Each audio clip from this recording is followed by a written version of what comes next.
چاند کی سنہری شہزادی۔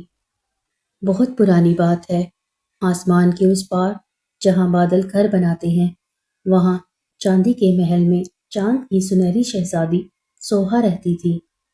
سوہا عام شہزادیوں جیسی نہیں تھی، اس کے بال سنہری روشنی سے بنے تھے اور جب وہ ہنستی تھی تو زمین پر چاندنی بکھر جاتی تھی۔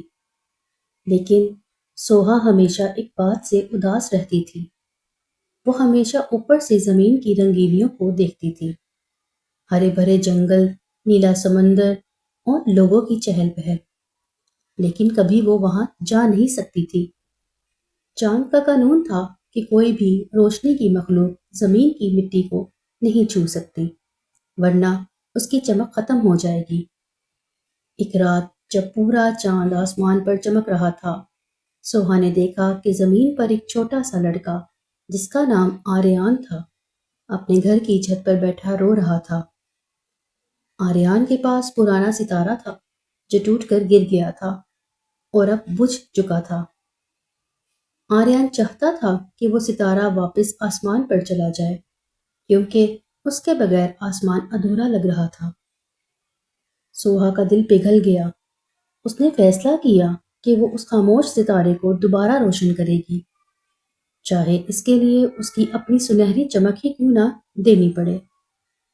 سوہا نے اپنی سنہری زلفوں کو اکٹھا کیا اور انہیں آسمان سے زمین تک ایک لمبی سیڑھی کی طرح پھیلا دیا۔ وہ آہستہ آہستہ نیچے اتری۔ جیسے ہی اس کے قدم زمین کے قریب پہنچے، اس کی روشنی مدھم ہونے لگی، مگر اس نے پرواہ نہیں کی۔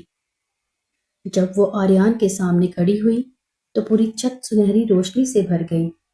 آریان دنگ رہ گیا۔ تم کون ہو؟ اس نے پوچھا۔